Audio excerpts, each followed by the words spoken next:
So let's talk about triggers. A trigger is a habitual response. Somehow it's in you because of how you interpreted past experiences with a certain kind of people or a certain phraseology or a certain situation. That's what a trigger is. It happens spontaneously because of our past ways of interpreting that. So when we're looking for what our triggers are, like mine for a long time, I mean, I'm past this now, but I'm old, so should be past it, is whenever a man in a tie started talking down to me, I noticed I would immediately step forward with aggression and I was going to show him. I would notice this in meetings when a man was talking down to me. I would notice it was a great measure. Watch out, Meg. I would move forward like I'm moving in for the kill. And the kill would be what I said in response to this man. There are a few people who really don't want to be around me because this is how I was 20 years ago, maybe even 10 years ago, but I think it's longer than that. The way to change a trigger is to notice it and then choose a different response. The key is noticing when you've been triggered. So here are some indicators, and you have to discover your own. Suddenly your breath tightens or your chest tightens. The body always reacts first. It's the first responder or the first reactor. My head clenches, my neck starts to hurt, or you may feel it in your stomach. Something in your body is signaling you've just been triggered. Now, in serious situations, this is you've just been re-traumatized, but we're talking about everyday stuff now here. So know your warning signals, know them. So mine easy one was, oh, Meg, if you're leaning forward, you better sit back right away. But if I feel a tension in my jaw, I get instant headaches when I'm triggered. Whatever yours are, please know them. That's what you need in order to be awake, to not reacting, but instead responding. These early warning signals are different for all of us, but I really want you to know what yours are. And that's the first thing. But then, what is it, or who is it, or where is it that you get triggered? You can have some fun with this, with a small group of people all discussing. So, what are my major triggers? What happens?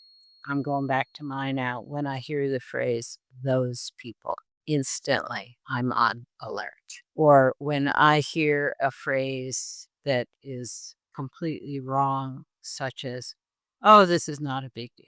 We've been here before. There's nothing new here. That's when I'm speaking about collapse. I get that. But whatever the triggers are, whether they are certain phrases or certain people or a certain look, learn how to notice them quickly, because then, and only then, you have the opportunity to not get triggered. You pause and you come up with a more sane response, less emotion and more clarity. So please do this practice also of getting together with a group of friends, maybe a little liquor, and just name your triggers. And you can have fun with this, but then you will also see that this is your pathway to better relationships, more openness. This is your route to be able to stay in conversations or places where you in the past got triggered. So I'm so good now at dealing with men who are just talking down to me. I just don't care anymore. It's also a gift of maturity. And I do notice that if somebody starts with a phrase, well, those people, I have to be very careful. I actually have to reground myself, or maybe I need to step out of the conversation because that's a warning sign of where it's going to go. But you have to be interested in staying in places where you are triggered That's the motivation. Like, I really need to be in those meetings. I really need to be at this table. I really need to be in this conversation. Because if you're not interested in being there or there's no need for you to be there, then it doesn't matter if you're triggered. But triggers are an interference for many of us. They keep us from being sane, important influencers in the places where we want to influence because we got triggered. And that just removed all of our capacity to participate in a way that people will listen to us. So there has to be that motivation. And I just want to quote Elizabeth Warren, our wonderful senator, as always for people. She said, if you want to, I'm talking about you want to stay at the table, you have to know your triggers.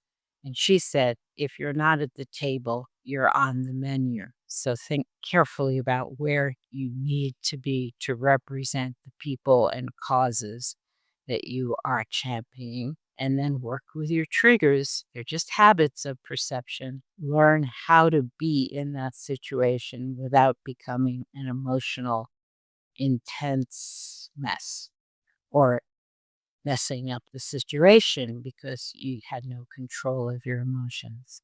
So, triggers are an essential way of making it possible for us to be more available and to see clearly and to act wisely.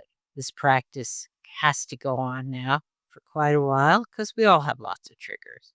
But again, the motivation must be that you want to be in that situation, you want to represent a cause in that situation, and you need to be there. So you need to get over your own habits of perception. And you will be much more effective, which is the fruit of all of this, right? You can be rational, you can be sane, you can be insistent, you can be demanding, but without aggression, with clarity, and it makes you much more effective. Find out more on advire.life.